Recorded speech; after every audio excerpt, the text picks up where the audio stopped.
This is another episode of the Backstage Sports Podcast. I'm Joe Connor. I am JT Harker. And today, JT is gonna let us know who the very special guest is for today. Oh, yes, I am. My boy has worked with, as a producer and writer, Lady Gaga, one of my favorite groups, Kygo, Danity Kane, who's extremely hot, Sublime with Rome, Adam Lambert, Bruce Fine, Alex the Kid, Babyface, and fairly recently, in the last few years, had a #1 rock hit with Bad Wolves featuring Joe's girl, Diamante, who he toured with recently. Oh, I didn't know he did that. That's and also, which I just found out today, wrote a big #1 hit for a Korean pop group called Girl Generation, a worldwide #1 hit. That's the vibe. As far as I know, the world is bigger than the country, so that's a pretty big deal. And K-pop is bigger than the world. Yeah, exactly. They listen to K-pop on Mars, apparently. Like it's that big. I watched my Niners blow a huge lead in the fourth quarter at his house to his Chiefs. And I didn't cry about it there, but I cried about it later. But a huge Chiefs fan and also just an all-around great dude, my boy, B-Sam's Brandon Sammons. Welcome to the show, man. Thanks for having me, folks. Yeah, man. Thanks for coming in. Absolutely. Yeah, so tell us a little bit about, we were just actually, before we hopped on, talking about life in the COVID, dealing with keeping the train rolling as a producer and an artist and a musician. Tell us a little bit about what that's been like for you right now.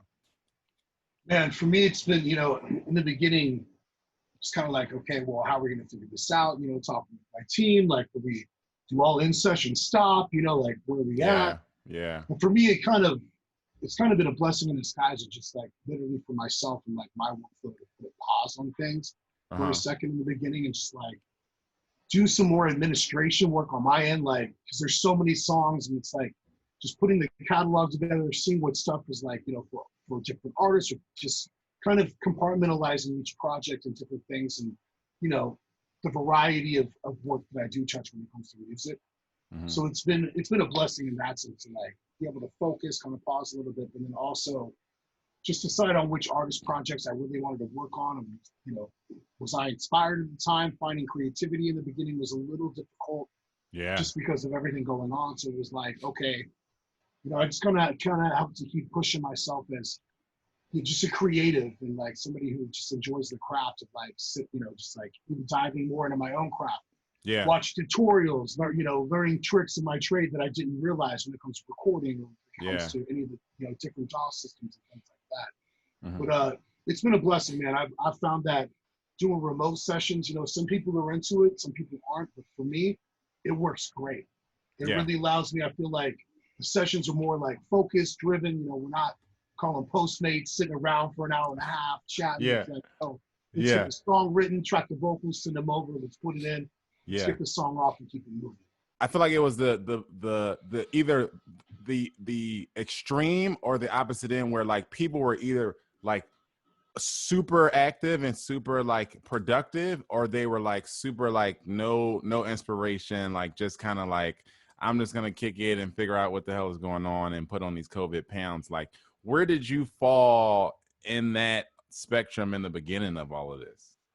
In the beginning, I was like, well, because there was just different projects that I had lined up where I needed to be in this, I needed to be in the room, I needed to be in the studio, So at first it was like, okay, just kind of sitting back for the first couple of weeks, like trying to figure out and like waiting for other teams to come in, like different managers or different publishers to be like, here's how we're going to do this, or then we're going to do the sessions, or we're not, and then we realized, when everybody kind of realized, okay, like we need to put the pause on this and figure out like what life is at the moment.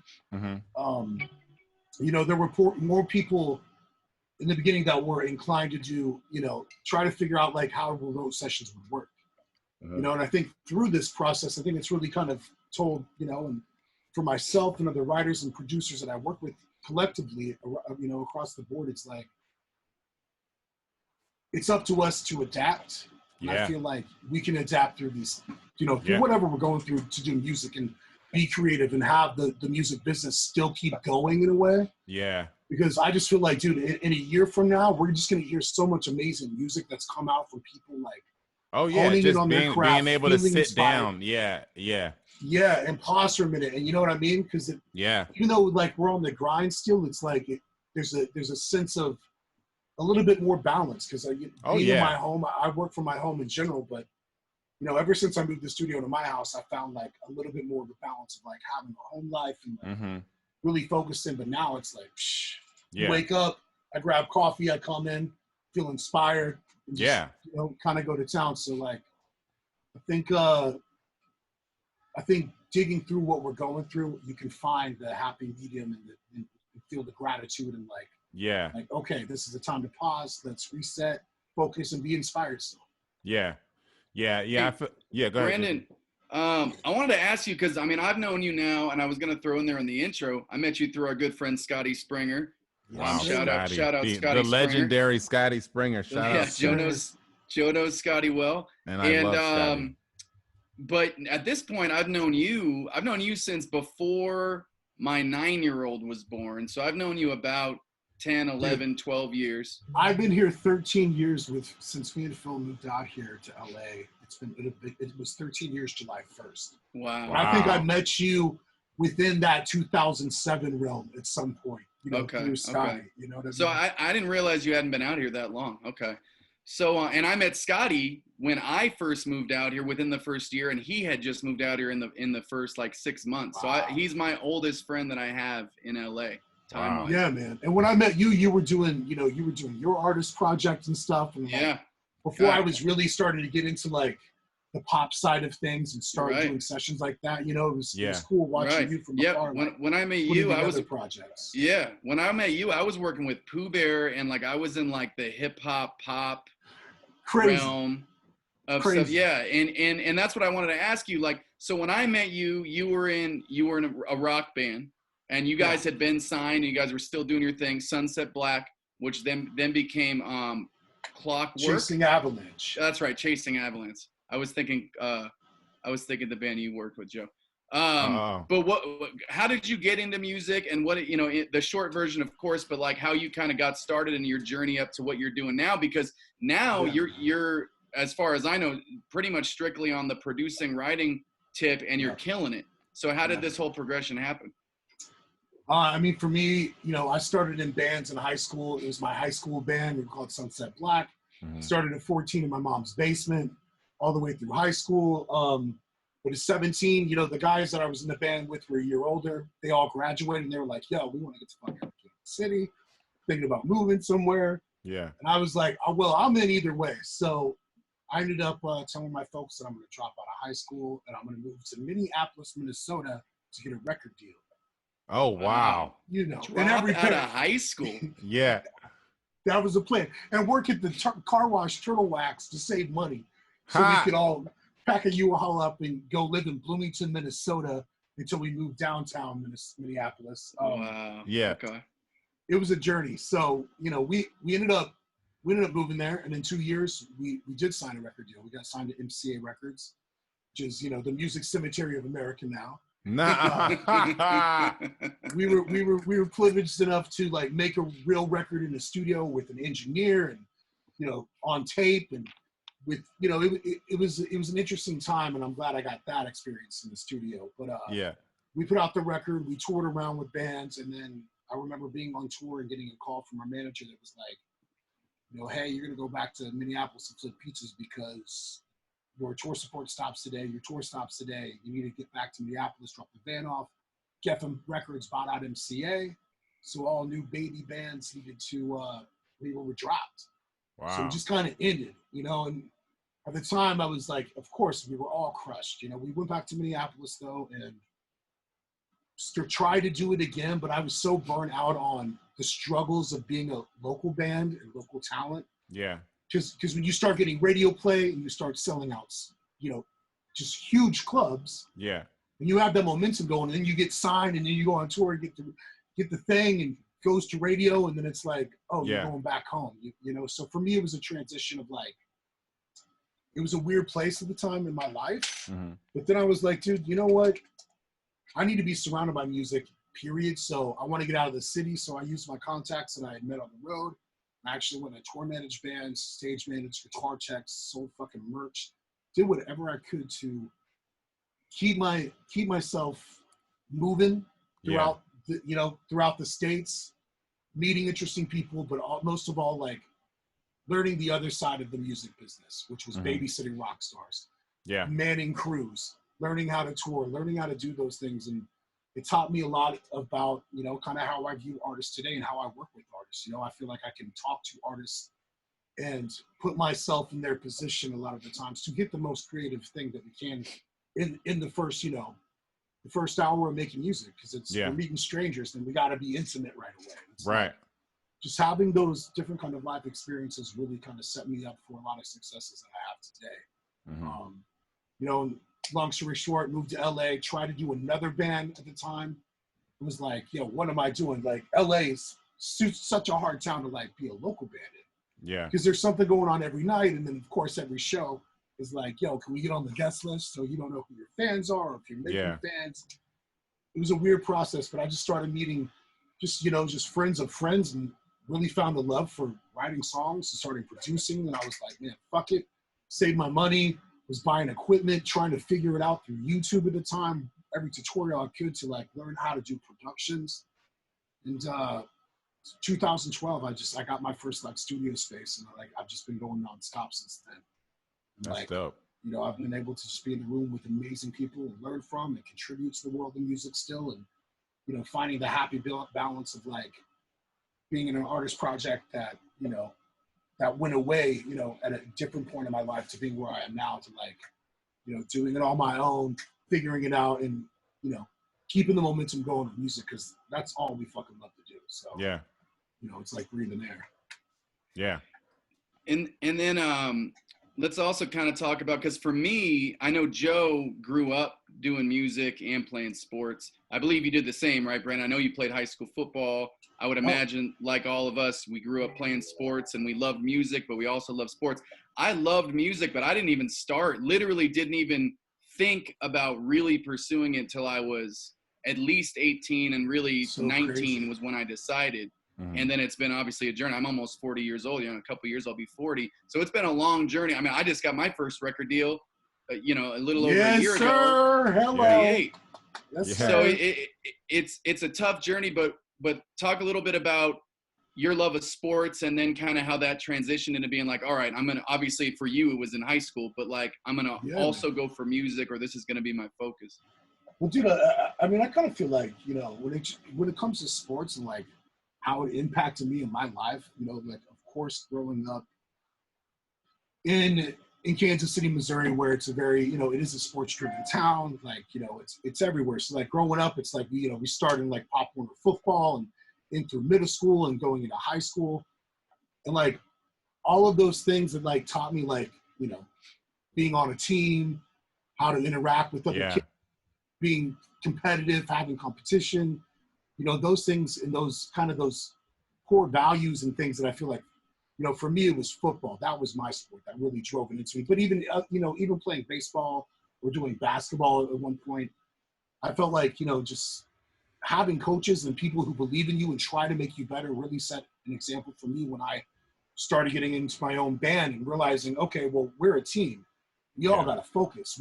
Everybody's got to play a position here. We all got to do what we need to do.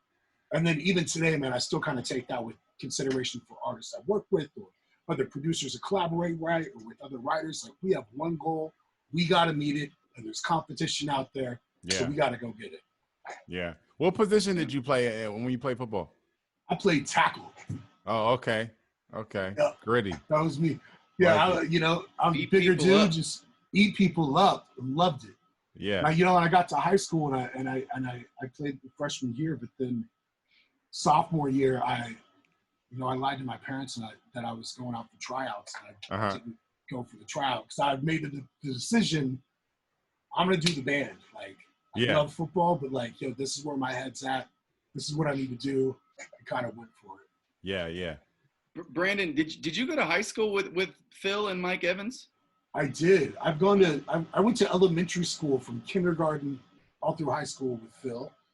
And then Mike Evans, and he was in my band. So him and the other guys, they went to the school across town, right? So I went to South, they went to North. Okay. So my parents divorced when I was around 14. Mom lived on the South side, Dad lived on the North side. So I was like, yo, let's use Dad's address and I'll transfer over to the other school because I'll be with my band. And basically that transition Gotta be with the band. To a lot of, skipping school and then going over to Mom's to rehearse during the day when we should have been at school. Wow. Love it. Dope. Crazy. Love it. That's dope. Okay, so I mean, speaking of you being from Kansas City, your Chiefs look scary. Squeaked one out to the rest of the. I mean, yeah, but I just feel like let's just go ahead and put them in the Super Bowl at this point. Let's just go ahead and write them in, like, you know what I mean? Like they look like a powerhouse. On the flip side, your Niners are disintegrating before our very eyes. Disintegrating. Literally disintegrating. So the big thing as far as like the NFL went this weekend is just injuries. You know what I mean? Like the injuries are killing, not only killing real teams, but they're killing fantasy teams and fantasy owners. My team, I had Saquon Barkley. I also had Christian McCaffrey. I also had Raheem Mostert. They're all injured and out. In another league? Yeah, I think in our league, in the Backstage League, I think Christian McCaffrey, I think, and another one I had Barkley and Mostert, and they're both out. Is Mostert, because I have him in our league, is he out indefinitely? So Mostert is out for the next couple weeks. It was like an MCL sprain or something like that. Okay. Yeah, well, so who we got? Nick Bosa, who might be arguably the best football player on the planet. Yeah, and it hurts their defense too. Like it's as far as fantasy goes, like their defense, fantasy wise, hasn't. We're ranked the number one defense because everybody's out. We lost they're hurt. Yeah. No, we lost our other defensive end too. He's out for the year. I know. ACL, both of them. Uh-huh. Richard. Let me ask you guys: Do you think that has to do with? I mean, when it comes to injuries, of course, like we never can pinpoint, like injuries are going to happen. But just living in kind of our NFL 2020 COVID season. Yeah. I think because we didn't have any of those pre-games. Yeah. We didn't have any of that momentum. I think so. It's just less time to condition your body. I mean, we had all sorts of cramping going on. All sorts of stuff that you're just not. I saw Joey Bosa in that great Chiefs-Chargers game, by the way. The Chargers are going to be around for a while, so that's going to be and that's going to be huge. That kid's crazy right now. Yeah, that dude Justin Herbert is legit. Yeah, legit. 6'5", strong, can run. Yeah, wasn't afraid at all of anything. I thought they were going to move. I thought they were going to move him into a starting spot, but it turns out, speaking of injuries, that Tyrod Taylor is going to be back this week, and they have said that he's going to start this week. It's only a matter of time, dude. Yeah, it's only a couple games if that dude does. Taylor does bad, that he's just going to fall right into his position. Yeah. I'm kind of surprised they don't just roll with him. If you know he's going to be your future, and he handled himself like that against the Chiefs. Yeah. I'll tell you what, it's so funny because even watching that game, I was like, this is kind of like my home moment. Yeah. Like, you know what I mean? Where people were like, wait a minute. Okay. I'm sure his agent was like, put that one. Yeah, because I think they just didn't know. I think they just didn't know. And sometimes you just don't know what they're going to look like on the professional level. Like you said, that's what happened with Mahomes, right? Like you just never know, you know what I mean? And so I think it's going to be a similar situation where he just, they didn't plan on it and it happened and they're like, oh, okay, he can handle this. You know what I'm saying? I'm probably, somebody had to have an inkling that it could happen, but I don't think to me, it's like a gimme. It's like, so I didn't have to make a big risky move as a coach or a GM and decide that you're going to go in, but you had to go in and you performed great. And we almost won the football game against the Super Bowl champs. Like, you know what I mean? Let's like go now for you it. Have an easy in. Like no one's going to blame you for starting them next game. Yeah. But Nobody at all. Yeah. So now they're playing. They're playing with house money at this point because you put Tyrod in. If you guys continue to win, great. If you don't, you can have a short leash on him and go to the rookie like that, and no one's gonna be mad. You know what I mean? Yeah. Sure. What would you do though? Because for me, it's like they have a good team. They have a they do. great running game, a really good line. Their defense looked Their really defense good. was great. Yeah. So to me, it's like, okay, are we going to win a Super Bowl this year with Tyrod Taylor? I would say no. So I would say, like, let's just go. You've got as good a team as you've had in the recent memory. I can't remember a Chargers team that looks this good. And you've got the young stud. Throw him in there, let him go. Yeah, I wouldn't be mad at that. Why not? You know what I'm saying? Like maybe he's got it, in a bottle, and we can go make a playoff run this year. Yeah. And plus, too, I mean, that was his first game, so he's kind of got that nervousness off. You know what I mean? Yeah. Like, God, yeah. It probably showed him, like, wait, I've been waiting for this chance to show you what I'm capable of doing. Yeah. If I get another opportunity, he's probably going to fall through, follow through. And he had to have had nerves, but he was the least nervous human being I've ever seen. Like looking like from the eyes in my, I'm like, is this dude think he's playing a high school game? Yes. The crazy thing about that is he found out he was starting when we found out he was starting. Right, exactly. Which so that's another helped. level of I'm built for this. But probably helped though. Because he didn't have to think about it all week. He didn't have to think about it like Joe Burrow. There's no build up. But it can also wreck you. You know what I'm saying? It can go both ways because that too. Yeah, it's true. Like it depends on how you. It can be a thing of like, all right, well, now I don't have to think about it. But it also be a thing of like, fuck, like what am I gonna do? You know what I mean? Like to me, it's like, okay, well, no time to shit my pants or puke right now. I got to go out and play, so I'll have to take care of that later. And then on the other side, you have Mahomes with the $500 million pressure. Yeah, right. Exactly. Right. Man, he's so damn good, dude. He's so damn good. First of all, let's talk about this real quick because I had to play Stephanie's team. Is the name? I don't know Stephanie, but she's in our fantasy league, and she had the Chiefs kicker. She had Tyreek Hill, and she had the new running back who's just fantastic. Yeah. And I had to sit there and watch as everything was going great because I have Travis Kelce too. Yeah. So everything was going great, and I was like, man, I'm gonna seal this deal. And then she only had Carson for Seattle last night. Yeah. I was like, I think I got this. And then that big, huge pass that ends up saving the game to Tyreek Hill. Yeah. What was it? A 60, 70-yard touchdown pass. And I'm just like, there's my fantasy. Yeah. I don't even know how he caught that. I mean, that. Oh my God, it's crazy. He's unbelievable. They have so many weapons, dude. Butker, like, dude, the kicker. He's a stud. They gotta stay. He's 3 in a row.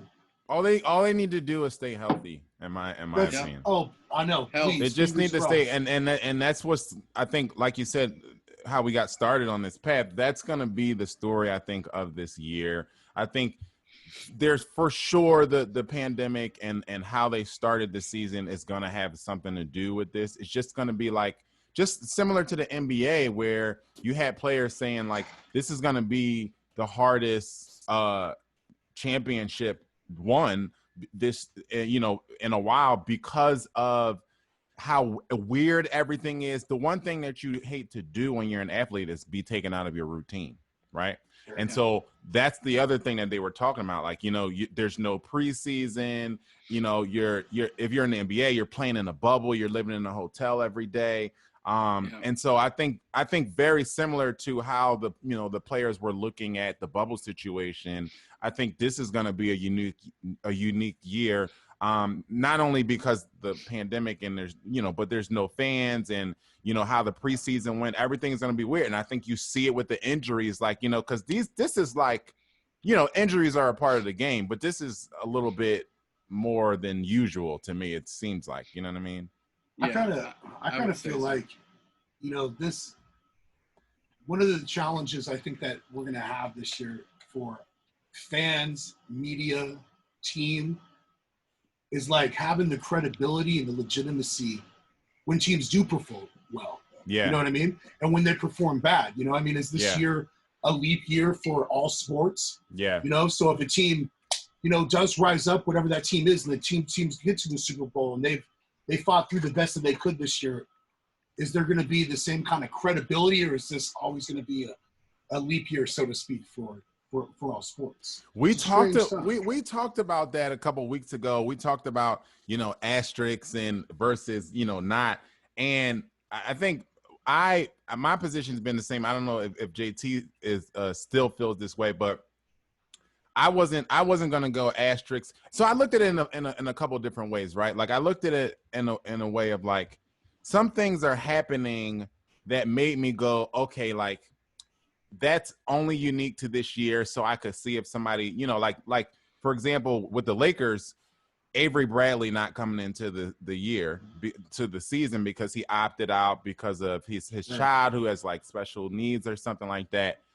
That to me, that made me go like, okay, like, so if you're playing the Lakers, they're not at full strength and you are like, because we were really talking about Clippers Lakers situation. So I went like, that might be an asterisk realistically because they aren't at full strength. So in a situation where I can see that happening with an asterisk, but on the flip side, I go, everybody's dealing with this, right? So not only do the Niners didn't have a preseason, but neither did the Eagles, neither did the Saints. Like everybody is kind of in the same boat. So when you look at it that way, you look at this, not only is everybody in the same boat, but this is like the hardest type of situation to be in and trying to pursue a championship. You know what I mean? Right. So I don't know. It's strange. It's strange. I don't think. I mean, to me, there's no asterisk. I mean, it doesn't matter whatever. I mean, we're seeing one of the craziest years, in my opinion, in the Eastern Conference since maybe the Knicks made the finals as an 8 seed. But there's no asterisk because everybody's got to deal with this stuff. The bubble is unique. That's unique. The injuries that happen in the NFL, I would attest that they've got to be at least in part due to the fact that we didn't get a normal preseason. But this happens, and injuries also happen when there's no COVID too. So it's you can't really put an asterisk. Whatever happens. There's definitely an effect on teams. Maybe teams that were flying in the NBA earlier in the year, and then you have this huge break, and you come back, and right away it's basically playoff basketball. You've got to come out, and you're expected to do what you were doing earlier in the year. Sabonis was out; he was at all-star numbers before the COVID happened, and he didn't play. And then I think homeboy got hurt, that their best player for the Pacers, Oladipo. Did he end up getting hurt? He came back. He said that he wasn't going to start. He actually said that he initially said he wasn't coming to the bubble, and then the day before, like they. But did he get hurt after that or no? No. Oh, okay, he played. He played through. Yeah, he played through. Okay, so it's just crazy. It's gonna make it crazy. I don't know how crazy. And then even NFL, like it's got to affect players. Certain players play differently with crowds than without crowds. Well, I've never had to think about that before, but it's just true. Right. It's funny because it's funny you say that, because just a second ago I was thinking when Joe was talking, and I think that we can all maybe attest to this, but as musicians and performers, like when we play shows, like when you say, if there's just the waitress and dude who cooked the show in the room, and maybe the drummer's girlfriend, and you're playing a show, you're like, well, okay, this is how we're performing today. Yes. Do we really care or don't we? I bet the same mentality kind of goes through players' heads. Fucking stadium. Absolutely. I mean, because you're performing at the end of the day. Such a wild thing to think about. Absolutely. We played a show at Old Crow in Huntington Beach for basically 20 people, Joe. Yeah. I mean, Scotty was there actually. And they had to sit down at that. And they had to sit down. They could, so it was weird. What? Rewind. We played a show in Huntington Beach. They had to sit down. They couldn't stand up because it was a bar restaurant. So they had to stay seated. And this place is usually bouncing off the walls. Yeah. Crazy, in your face. Yeah. They're right up on stage, 150, 200 people. And now it's capacity 25%. Now it feels like you're doing stand-up and you're like, wait, this is a show. And we're playing, and this is like, this sucks. This really sucks. Listen to your point about the mentality that you have when you're playing in front of no fans, and how can affect your play on the field. It 100% affects you, being a musician, like and coming at it from that experience, it 100% affects how you play, right? So why wouldn't it affect you? I've been doing a bunch of live streams, obviously because of the pandemic. So we did a live stream where the live stream was taped. We were on a stage, right? But there was obviously nobody there but camera crew and our crew. And you're trying to, there's people watching online, but you can't see them. All you can, we had a little screen where we can see comments scroll up and stuff like that, but it's not the same as, and this is a rock show, right? So you feed off of that energy of people smashing their heads, jumping up and down, like putting their hands in the air. And so I'm trying to give the same intensity and the same energy and the same vibe that I would give if we were in a room full of thousands, right? But in reality, you have to push harder, right? You have to. It's a mental war. It's like mental warfare where you're like, there's nobody here. We're rocking out like this is like this pack, but there's nobody here. So it's definitely gonna affect you. It's definitely another layer of like, okay, now I got to gear up for this. You know what I mean? It's not as much fun. I mean, let's be honest. Like, it's not. If you throw a touchdown pass, you can get pumped up with your team, but like, it's not the same as hearing this roar from the crowd. When you have 80,000 people literally cheering and roaring, that kind of energy just cosmically coming in. If you don't have that energy is not in the room. Versus when you're in a club and you only have 30 people. Yeah. That other energy, and they're sitting down, the energy that you can't, it's a part of the performance, but it's also a part of the craft of what we do. And we are both in the same worlds of sports and music. Like, we feed off of energy because that's what we do.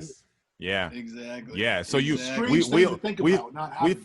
finish a song and the only people cheering are our wives and our girlfriends are sitting out front. If we're lucky. You know what I mean? If they were even paying attention. If they were probably texting like, they're probably talking to each other. So anyway, what I was saying before they had to start playing again. Right.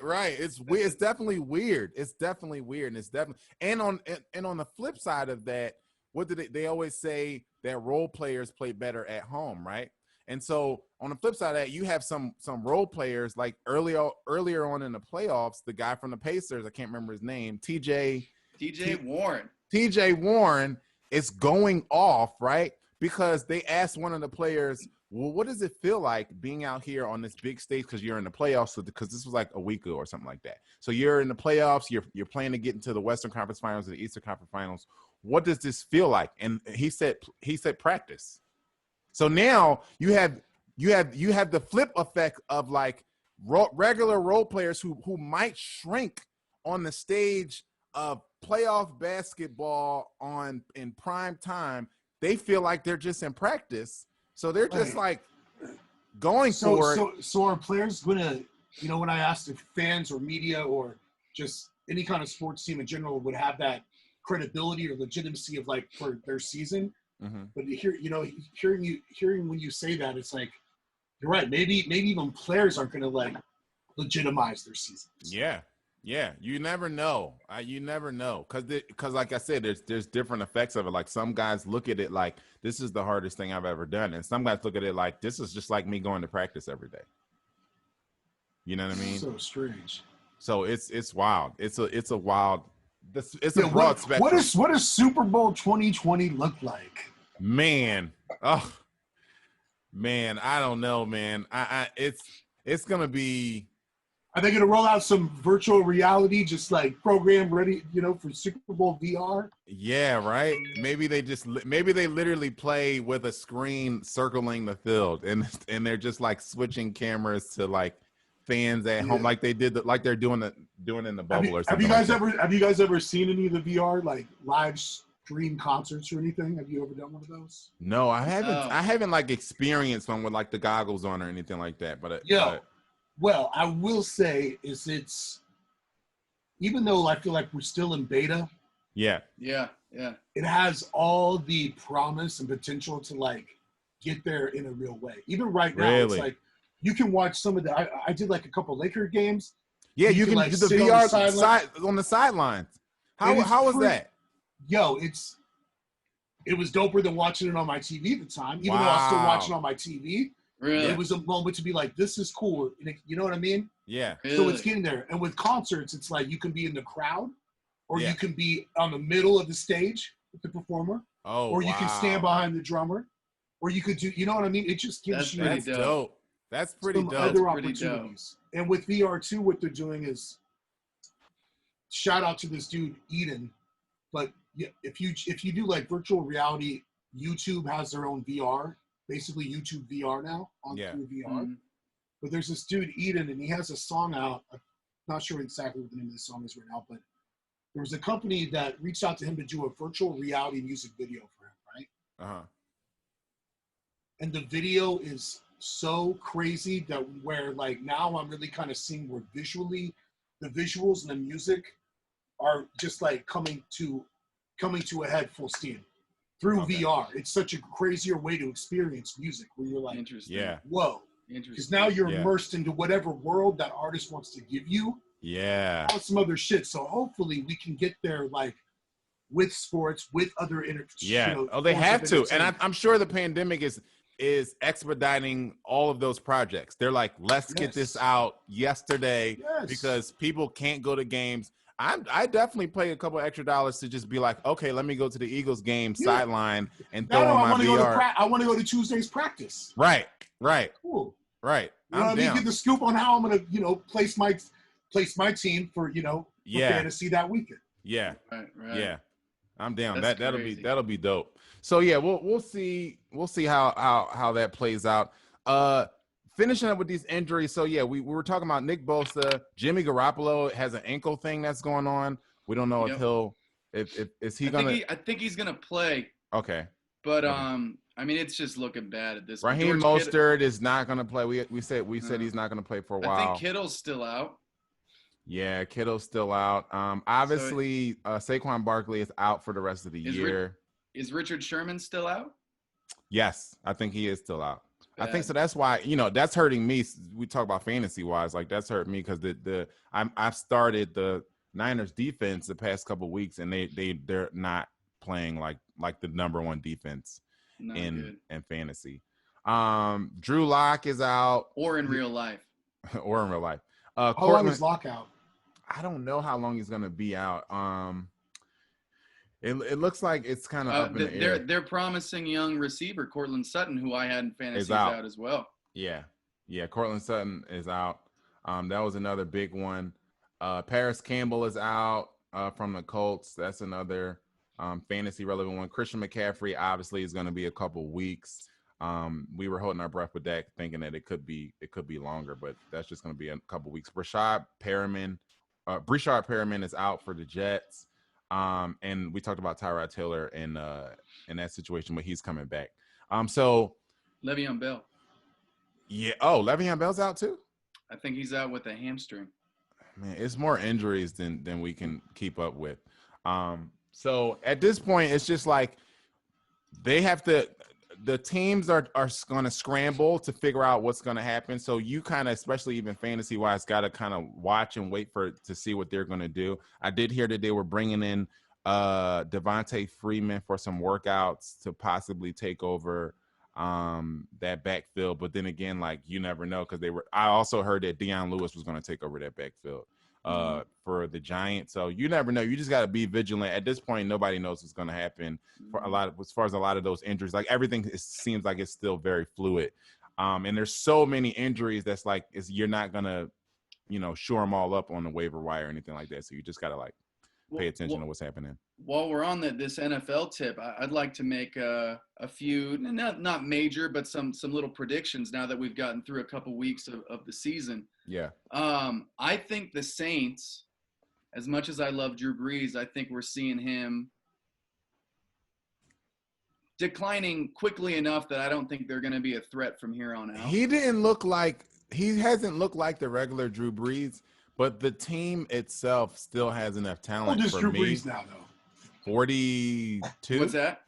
42 or something? 42 or 40? Up there, but the problem is I'm going more of also last year because there was already talk last year, and I was like, we'll see how he comes out this year. And I think it's happening. Not that they can't still compete, but when you're going up against some of the, although NFC is kind of open, but I'll tell you what, Seattle looks really good, and Seattle looks really good. Dallas, who had a insane, improbable comeback on Sunday. First of all, let's talk about the Falcons choking. Oh, God. I can't even say that it was a Dallas comeback as much as another Falcons gag, like viciously, utterly, horribly, just choking that. They were up 20-something points at one point. And even with, what was it? They were up. Well, the key was the onside kick, the crazy onside kick. But before you even got to the onside kick, they just were choking. They I think with like 5 or 6 minutes left to go in the game, they still had a comfortable lead. Like the game should have been over type thing. I like how he placed the ball before he kicked it. It was weird. But then they gagged the onside kick. The Falcons are, if you watch the video, the Falcons are staring at the football. Yeah, but it's because it's got to get past a certain thing. It doesn't. Oh, it doesn't? That's the you thing. Can just grab it? The Falcons can grab it. The Cowboys have to wait for it to go past even the 10 yards. linemen and the linemen. The Falcons can pick it up and run with it. They don't have to wait, right? And so that's what that was. You know, their coach was getting killed because people are like, that's coaching. Your players should know that they can pick up the ball and not. I mean, he claimed, they knew. And I'm like, if you watch the video, they clearly did not know. They were staring at. One of them was literally standing over the ball. I would say that's not coaching. You're a professional football player. Do you not know you can touch the ball? But some of the rules are a little true. That part too. But some of the rules are a little quirky, you know what I mean? Especially with like overtime rules and that stuff is like, right. Some of it is fluid. So it's your coach's job to make sure like, hey, we practice onsides. If you're on special teams, stuff. Period, you need to know. You need to know every facet of what you're doing. You do. Hello, yeah, for sure. You do. But I will also stand around and let plays like that go. I will also say both of those offenses are scary. The Falcons and the Cowboys offenses are legit, especially the Cowboys. Their defense looks rough. That's the thing, because that's the thing, because the Cowboys, that was a choke of epic proportions. Had they been a fairly competent team, the Cowboys would be 0-2 right now. They should be sitting 0-2 along with the Eagles in that division. So they have issues because they came into this season as like you mean your Philadelphia Eagles? Yes, they're complete. We're 0-2, but here's the thing: the Cowboys have Seattle this week, and the Eagles have the Bengals. So we can kind of figure that out to the where they're 1-1, I think, right now. The Cowboys, the Cowboys are 1-1. So 1-1, yeah. We're not out of it just yet, because I think they're going to catch that L, and I think we're going to catch a win against the Bengals. Oh yeah, that division, no one's out of it in that division. Yeah, that's going to be a long season. Yeah. How did you guys feel about talking about older quarterbacks? How did you guys feel about watching Brady these last couple of weeks? I think that's what I was going to get to. Too, yeah. I was saying that JT mentioned Drew Brees not looking the same. Well, neither does Tom Brady, and so to me, I go, okay, well, let's look at the teams. I think that Saints team that has more continuity and Drew Brees is not playing in a new system and learning, because in week one they were constantly off of the same wavelength, like they just weren't. And I think it's going to take some time. So when I look at that division and go, well, who can win that division? I think I'm still going to go with the Saints, because they're both older quarterbacks. They both don't look like like they used to. But I think Brees' situation is a little bit more I'm actually going to – well, I mean, I picked him preseason, so I'm not going to change it now. And no injuries or anything. But I really like the Fournette pickup. And I think the Bucs – I think they're a better defensive team, which is why Brady, even a little more as a game manager than the big-time Tom Brady that we've all known over the years. Yeah. I still am going to go with them. I mean, obviously, either one of those teams can get it done, and Carolina's not going to get it done. Yeah. But I'm still going to lean towards the Bucs, because I think offensively, Tampa's got more weapons overall. And the Saints are already dealing with some injuries. I mean, they're healthy. I mean, Michael Thomas is the best wide receiver in that division, but if he's not on the field, it doesn't matter, It might just take Brady needing to take, take his team out to dinner a few times. Yeah. Have some bonds, yeah, be made. man. Yeah. That's what he used to do with the Patriots. They got to get it many together. years. Yeah. Yeah. I think they're going to be okay. I mean, the NFC's kind of wide open. So do you think it's Brady's anything last can happen year? there? No. Well, I wouldn't be. I think he wants to play another year, but I wouldn't be surprised if it was his last year as a starter. Oh, really? Yeah. I think if I'll put it this way, if they're playing and they're winning, like right now they're 1-1. I mean, if they win over 10 games, he's not going to retire. He's not going to. And I don't think he's going to retire, but I can see him. I can see a bottom feeder, like maybe giving him. I don't think he'll play into 45 like he said he was. You know what I mean? Well, it might be a Brett Favre situation. Yeah. Could be. Yeah. Could be. I don't see that. I don't see him. I see him playing it out. I mean, because what are they going to do? They've still got to draft another quarterback. I think that his backup right now is Blaine Gabbert. So True. They don't have a backup plan. So unless it's a complete disaster and they're like, look, let's call it. Yeah. I think he'll be there another, outside of injuries, obviously, another year at least. Yeah. And then kind of weigh it after that. But yeah. I'm rooting for him, though. I'm rooting for him. It'll be interesting to see how that division shakes out. On the flip side, though, Cam looks great with the Patriots. Yes, he does. He should have won that game, too. They should be 2-0 right now. He failed to bounce that ball outside because if he bounces it outside. That's what I said. I said the same thing when I watched it. I don't know why. You're watching the videotape and you're like, what are you doing, Cam? Before the play started, I was like, oh, he's going to bounce outside. And that's it. There's only one dude out I'll there. I'll take Cam going to the pylon every time. And you know what I'm saying? Yeah. I was really surprised. But I think he'll learn from that and like it's okay to be Cam. I think he was trying to apparently what I heard was the play was literally called for him to go off the tackle and he was just like, I'm going to do the play like this is the Patriot way. And I'm like, no, just be Cam and bounce that thing outside and have somebody chase you to the pylon. But they'll be good. I think the Patriots are going to be good and they're going to be they're fun to watch, much more fun to watch with Cam back there right now. Absolutely. No shade, but okay, let's get to the NBA real quick. So Lakers and Denver has been an interesting series. The first game was kind of a blowout. They kind of smacked them around, but the game 2 was kind of crazy with AD hitting that 3-point game winner. Game 3 is tonight. By the time you hear this, we will know who will have won it. But where do you see that game going tonight in game 3? The Nuggets came back, and we know from the past 2 series that the Nuggets are not to be slept on. They can be down. Sure. They can be getting blown out. Maybe go either way. They're down 0-2, so I wouldn't be surprised if they took a game, but I also wouldn't be surprised if they get swept. I'm disappointed this year because even though I don't think the Clippers could have beat the Lakers, that was the matchup everybody wanted to see. Yeah. Everybody wanted to see Kawhi against LeBron. Everybody wanted to see PG in there. Everybody wanted to see Pat Bev. They wanted to see that matchup. In hindsight, though, the same reason the Lakers are going to beat the Nuggets, for the same reason they've destroyed everybody else, and for the same reason I don't think anybody in the league can beat them, is what's paying off for them is the pickup of Dwight Howard, which I would I'm with everyone when I said I think when we all thought it wasn't that big deal of a pickup. Yeah, we did. It is because I'll be honest. I went the other way. I was kind of like, why? Why are you doing this? I was kind of pissed. I had to apologize to Dwight Howard. Yeah, and even JaVale McGee because now it's matchups, right? It's matchups. So even if they play the Clippers, what's their problem? Size. Well, you've already got AD. Yeah. And then you got Dwight to come in. Yeah. And just even for no other reason, just defensively alone, it's a huge problem. And all those bigs are versatile too. They can all move. It's too much. And then on top of that, you've got LeBron James. So too much size, too much athleticism.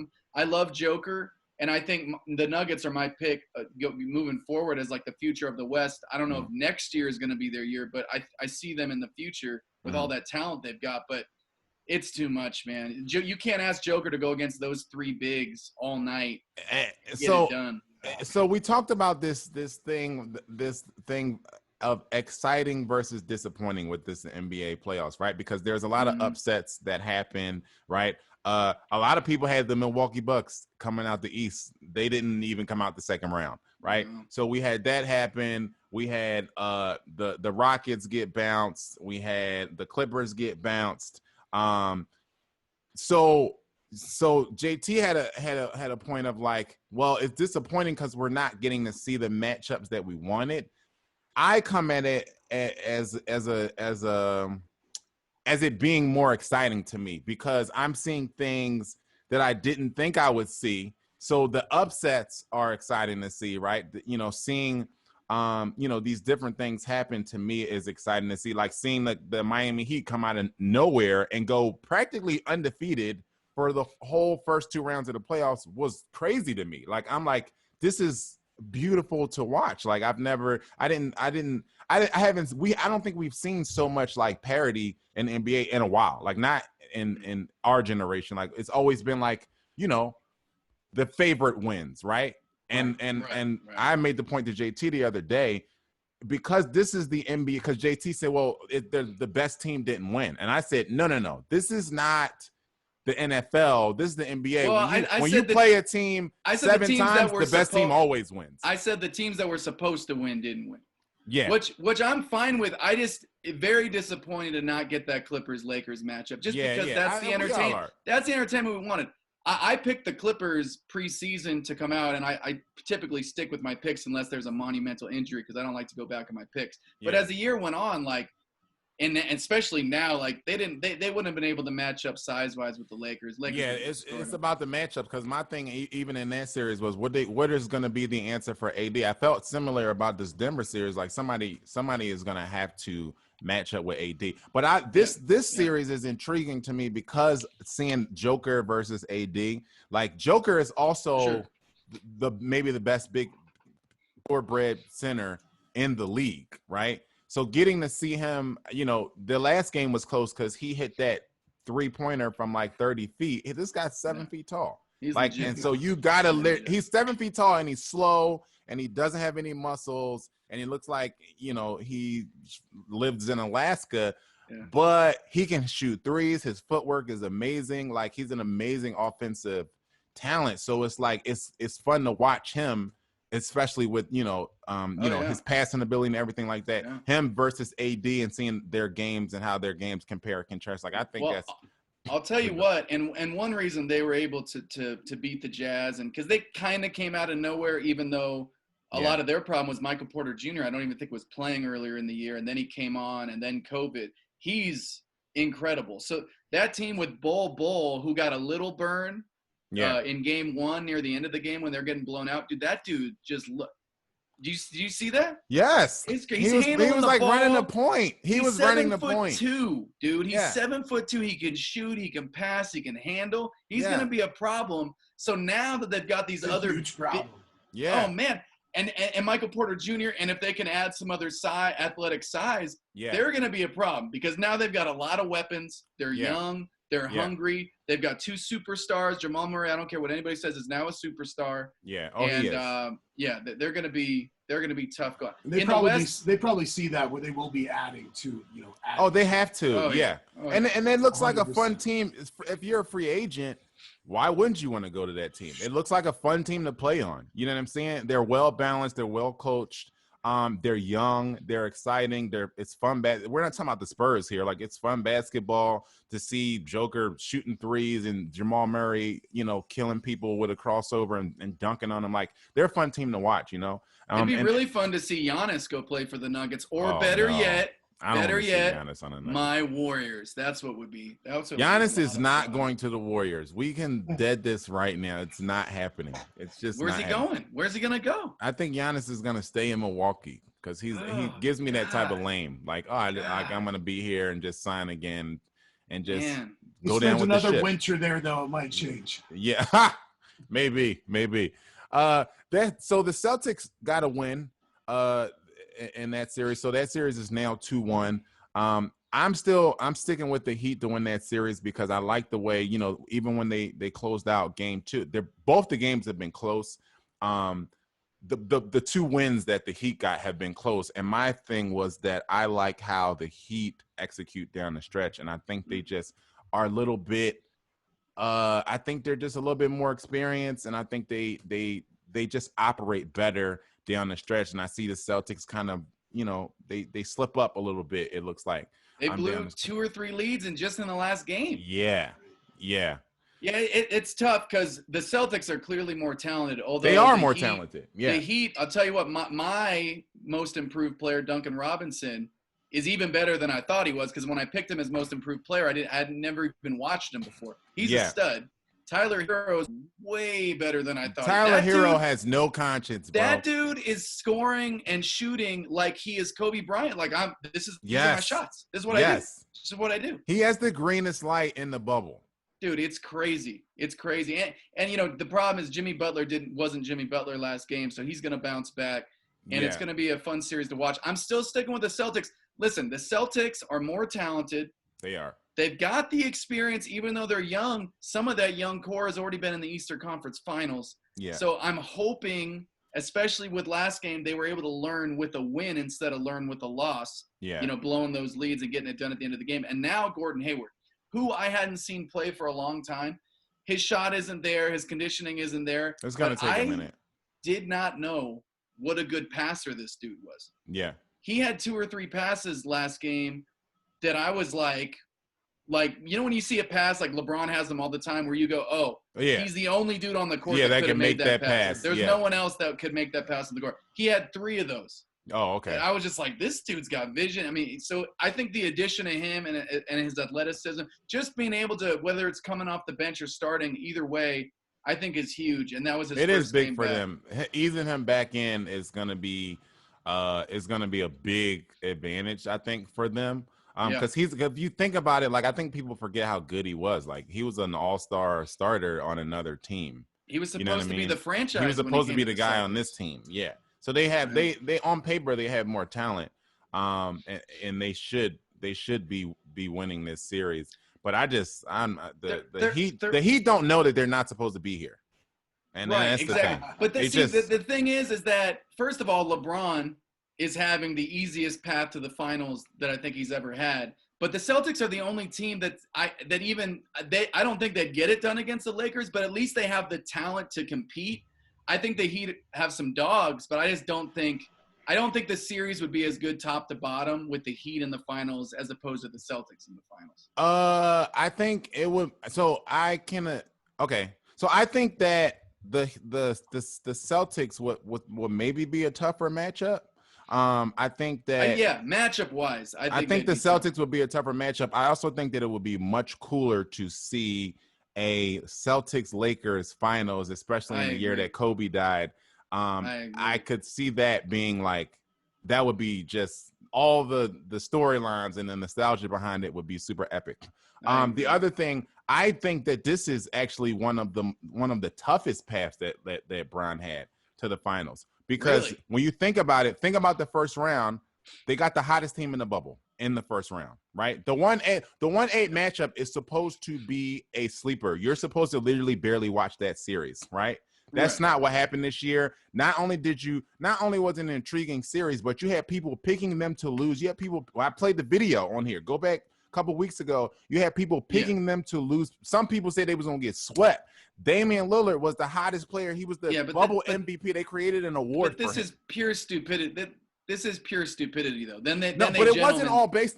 But the reality was they were the hottest team. They were the hottest team in the bubble, right? They had also had to have. They came off playoff tested because their last a couple games in the play-ins they had to win. So they also were coming in like we've been fighting for our lives for the past 4 weeks. Yeah. But that was proven not to be a tough series, and simply by just look at the record of the series. I mean, they won 1 game. No. So I think that was what was proven there was people overlooking the Lakers and who the Lakers were. That's what it was. Because a lot of the things that were said about the Blazers were true. Like, were they the hottest team in the league at the time? Yes, they were. Did they have the hottest player in the league? Yes. Damian Lillard looked unstoppable. They had Carmelo Anthony looking like 2015 Carmelo Anthony, right? Yeah. So when you say, okay, y'all should be nervous about the Trailblazers, I was like, okay. I just didn't go as far as like, you're going to get swept. You know what I'm saying? Yeah, I didn't. So that was a tough.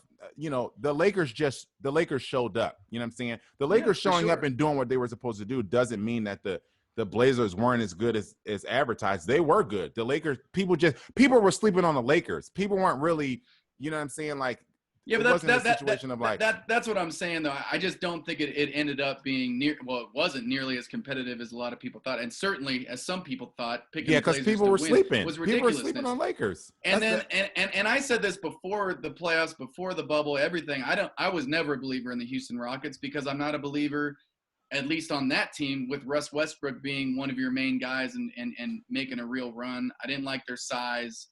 The thing about the Rockets was that they come in with two of the best offensive perimeter guys in the league, and the Lakers didn't have the defenders to defend them, right? Which is also true, right? So people said they're going to come in and get killed by James Harden. They're going to get killed by Russell Westbrook, right? I don't know who these stupid people are that we're listening to, bro. This is reporters. This is NBA Twitter. But Joe, reporters are not as NBA smart. analysts. Like, this is the NBA world. Reporters are not as smart. Yeah, but that's part of the NBA world. There's also a part of the NBA world that was like a big, loud part of the NBA world. Right, but it's the hype of the current media. Like that Rockets team.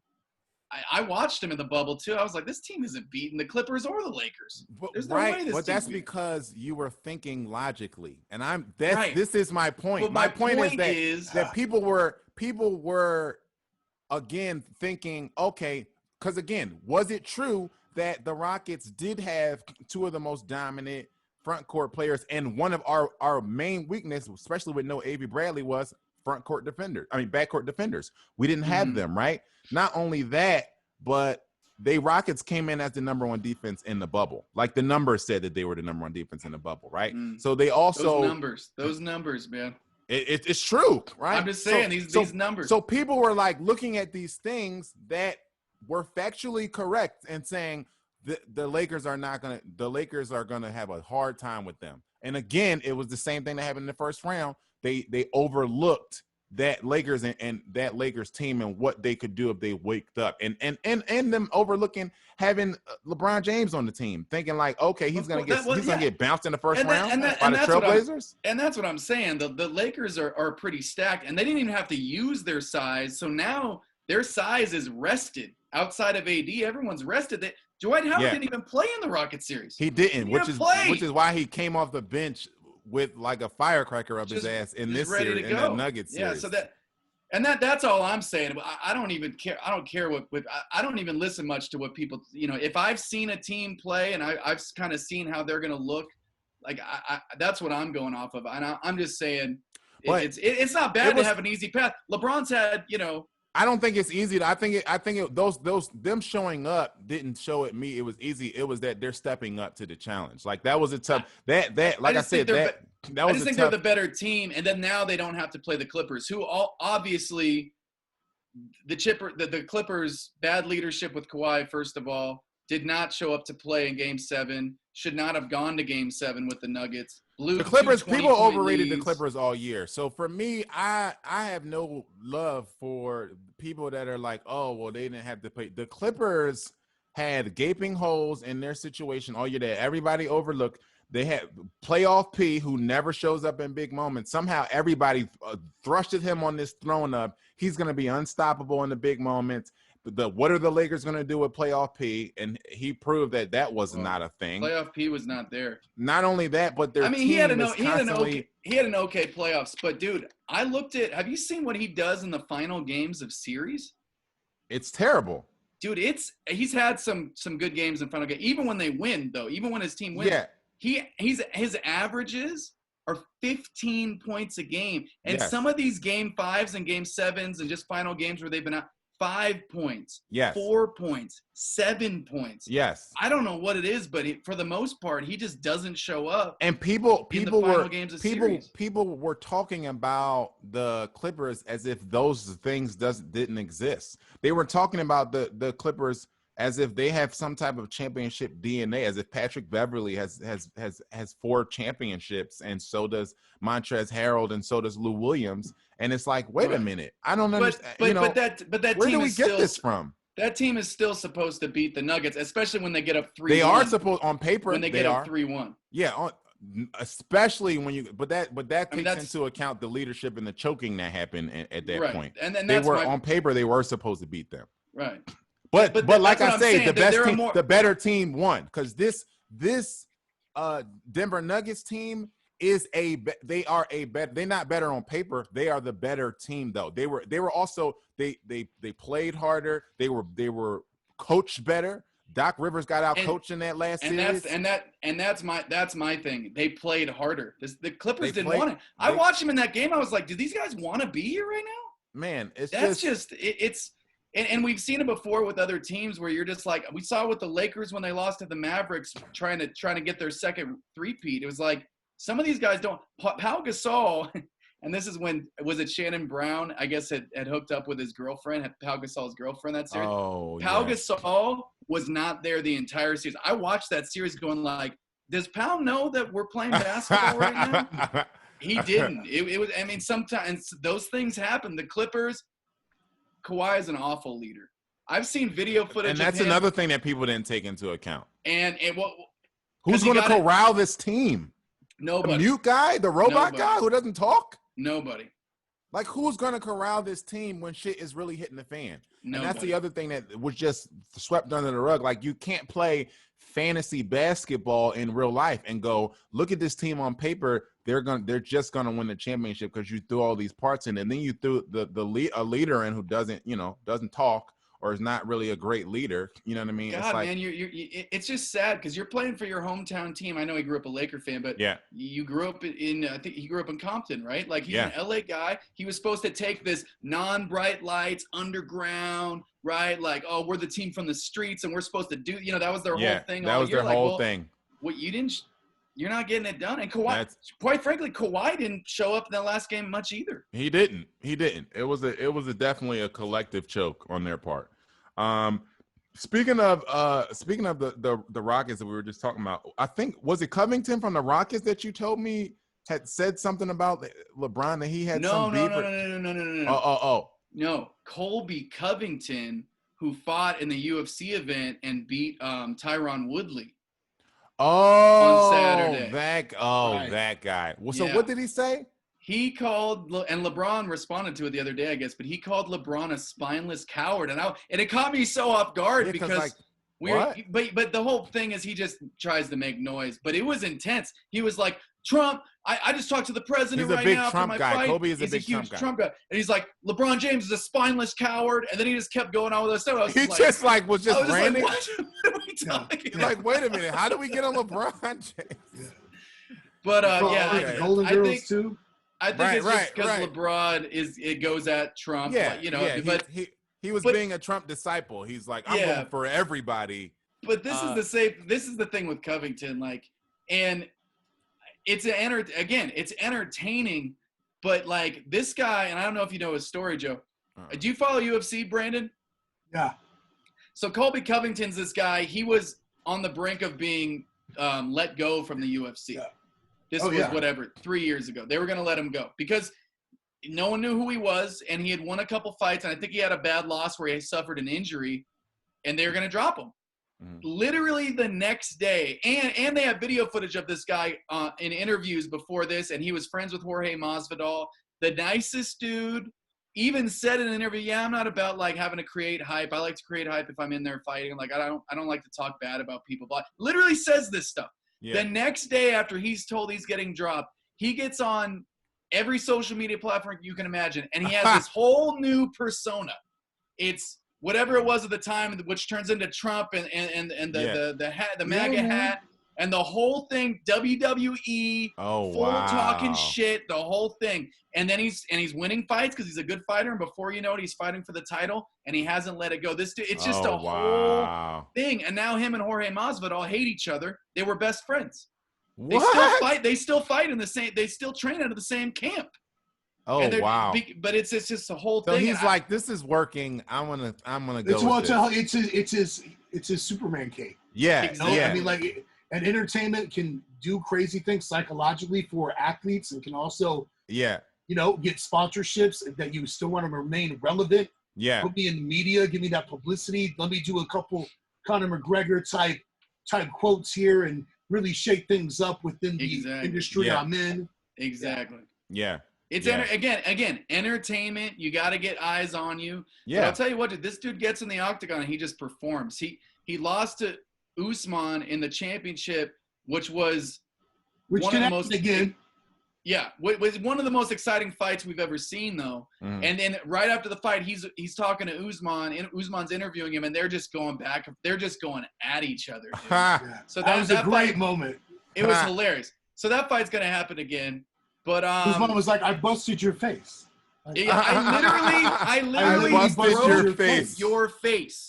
Yeah, I broke your face. That's what he kept saying. That's nuts to say to somebody. It's mixed feelings for me, though, because I don't know how much of it is just an act and how much of it is just because, for example, like I might believe things that I don't say because they'd be controversial. You know what I mean? I might think things in my head that I won't say out loud because I'm like, on social media and even around friends, because it's like, I don't know how this crowd is going to respond to what I say. Because there are a lot of things I'd like to say, right? Right.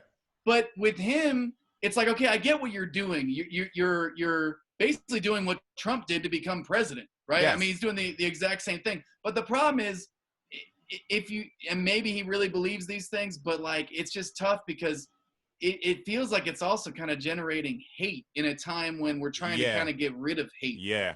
You know what I mean? So it gives him like you're drumming this up to kind of boost your brand and your exposure, right? Because the quiet nice guy is boring, right? So we talk about the Conor McGregors and we talk about the but Mike it's also Tysons been allowed to happen starting at the top with Dana White. The more he allows this kind of rhetoric, things for his athletes, which makes them a lot of money. Yes, to have that voice and like there's no say about it. It's all good because it draws viewers and they want that pay-per-view, especially in time now when there's no stadiums, everybody's losing out on that money.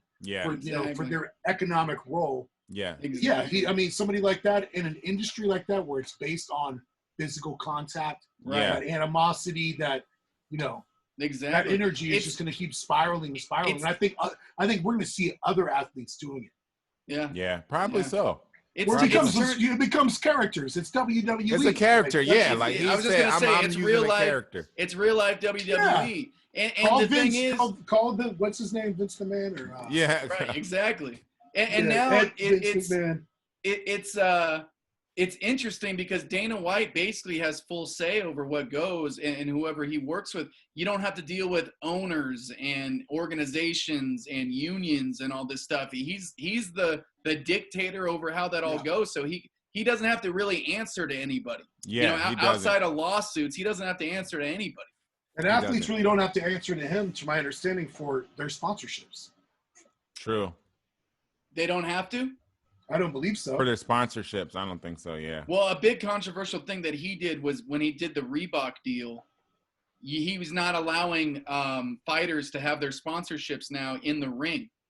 So that was a big deal. So now you can't wear whatever. You can sign to them, but you don't wear the paraphernalia there if it's going against them. Why is that? Is that because UFC doesn't take a piece? It's because UFC doesn't get any of the money, and there's a big Reebok deal where they make money. Yeah, so there might be a request by the competitor too. Like if we're giving you money, we don't want to see any Nike shirts in the shorts in the ring or something. Exactly. So it's a lot of what he's done is controversial. A lot of people feel the fighters aren't getting paid enough, but he's also turned the sport into beyond what anyone ever thought it would be. And now the top of the food chain is at least getting paid, still nowhere near the big boxers, but way more money than any of the top athletes in the sport have ever been. Yeah, true. Okay. Necessary evils, I guess. Right. Okay, so let's get out of here on this. A couple of rapid fire situations here. Billy Donovan, this just happened. So this is breaking news here. Billy Donovan is now the coach of the Chicago Bulls. So that just happened. Speaking of new coaching hires, also Deion Sanders. Did you guys hear about the Deion Sanders hire? What? He got hired by a college football team in is it Memphis? It's Jackson State, and Jackson State. If you haven't seen how he entered his Jackson State press conference, here's a video of it. Prime time.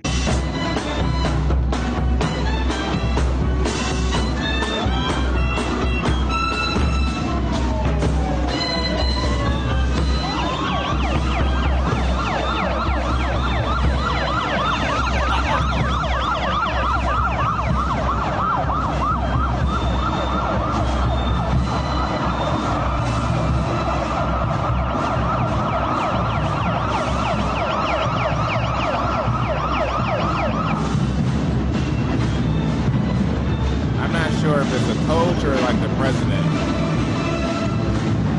I was just gonna say, is he running for president? It's like, is he gonna get out and fight?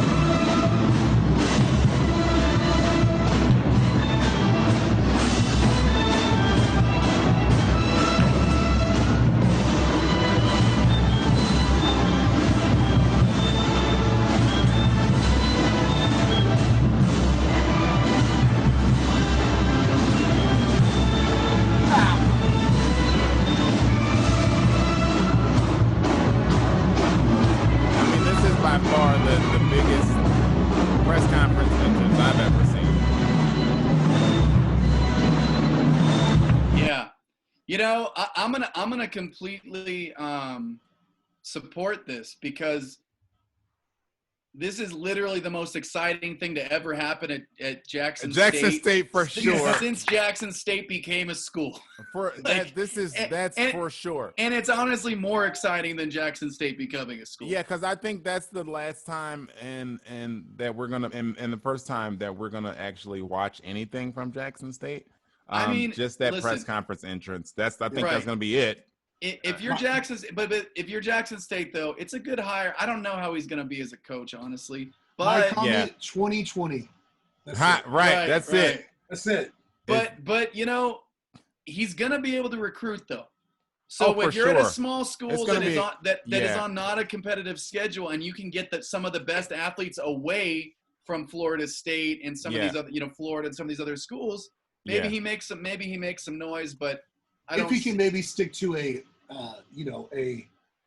school's kind of discipline and coaching staff and other staff members, when you have a celebrity athlete entering into an auditorium like that, I gotta be looking at somebody in the staff going, we got a big personality coming into the fold.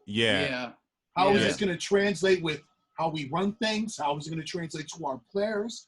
I think you got to consider that kind of level of celebrity coming into those folds and positions, because at the end of the day, they are going to be around young, influential minds that make disciplinary actions on the field, off the field. It goes a long way. It's opening Pandora's box. Yeah, absolutely. Yeah. So are we can lead by example, or it can be a disaster. Right. Yeah. Are we thinking Jackson State is now prime time? Next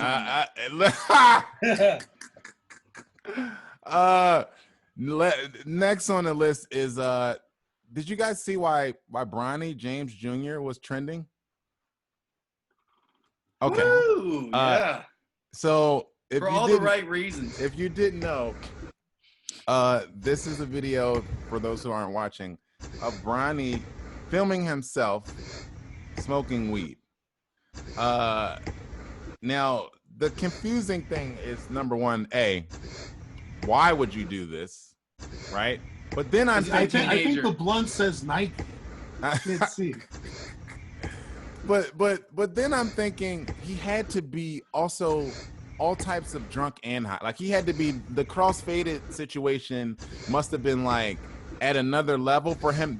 He had to wake up the next morning like, I did what? Like there's no way. I kind of feel like things like this is the 2020 isolation attention needing that, people they're going through. This is also probably some mental health shit that's happening too. Yeah. You know what I mean? Besides smoking the weed, but I mean, like, because he knows who he is, the stature of posting something it's like be done. There's more going on than just the blunt, I feel like. And by the way he's blowing doing these little tricks, this isn't his first time doing this as well. It's not like he just was like, let me try this out and videotape it. It's at least his third time, at least. It's at least his third. He's doing. Listen. As a father of a 14-year-old boy, yes, I'm just gonna say this: teenagers make stupid decisions, and when I made my stupid decisions, we did not have Instagram and Facebook and That's Twitter true. where we could post our stupid decisions, and they could live forever. Oh yeah. I mean, if you saw a video of me in high school, drunk with friends at a party, or like just cross-faded or whatever, like I would have never gotten hired for any job ever. Yeah. Ever. And that's going to be a big thing. Some of the stupid shit I said, like, so, you know, it was stupid, but he's also a freshman in high school. Wouldn't that be something to go in for an interview and the interviewer's like, you know what, let me just scroll through before we start. But that's what they do. That's what they're going to do. They are actually doing those things right now. Like them sifting through your social media posts is a part of the vetting process that a lot of these jobs have. So not only does our generation have to pay attention to that, but we, like JT said, we didn't live our entire lives on social media. No. They're fucked. Like they have to, if they don't wake up, and if somebody is not, it needs to be like implemented in school or something. Like, listen, did LeBron guys, come out with a comment? He didn't. He did. There was 1,000 memes about it, but he didn't say anything about it. But go see the memes are hilarious. There's one of him it's a picture photoshopped of him smoking with J.R. Smith. Yes. And then LeBron's watching from over the fence. Yes. For somehow J.R. Smith has to be scrolling thinking, how did I get dragged into this? Because there's at least 1,000 memes of J.R. Smith somehow involved. Like, there's one of this guy running super fast saying J.R. Smith when he realized that Bronny was smoking his weed. And it's like they were killing J.R. Smith somehow. I love it. But so pray for Bronny. Last but not least, Michael Jeffrey Jordan started a NASCAR team. And Bubba Wallace is going to be his driver, I saw that. Which is pretty cool. And Bubba was quoted saying, "It is an honor to be able to work with the second greatest player of all time." And so that's how that greatest player of all time. That's the what second. He said. He said the second. Okay. Yeah. And he also said LeBron is the GOAT. Okay. Brandon, thank you so much for joining the show today. Fellas. This is great. It was awesome having you on. Please tell the people where they can follow you and how they can keep up and support anything that you have coming up soon. Yeah, you can go to my Instagram, BSam's Music, BSAMZ Music. Mm-hmm. There's projects that I have coming out later this year. Some stuff under 10K Project with Scooter Braun. Mm-hmm. Some different stuff with the stereotypes. But you can just go there, follow it for whatever, and check it out. It's good music. And dope. We'll do that. Be sure to follow at Backstage Sports on everything. Be sure to like and subscribe to the YouTube so you know when we are dropping a video, as well as on all of your podcast streaming platforms. I'm at Joe Connor 33 everywhere. I am at JT Harker everywhere. Drunk People, my last single, is still out there. And out of the 3 singles that I've released, before that we had If I Ain't Got You. And that is, I'm sorry, my first single is almost to 100,000 streams on Spotify, which for me is a big accomplishment. And I'm looking to get out to Nashville soon. We got I sent you a song the other day, Joe. Which is fire. And that I'm really into. And I got There's Craig some fire Wiseman coming out. Craig Wiseman, Songwriter of the Year, or the decade, in Nashville. He's got 1 or 2 that I might be tracking, which I'd be pumped about. There's some stuff happening that I'm really excited about. So look for new music. Happening.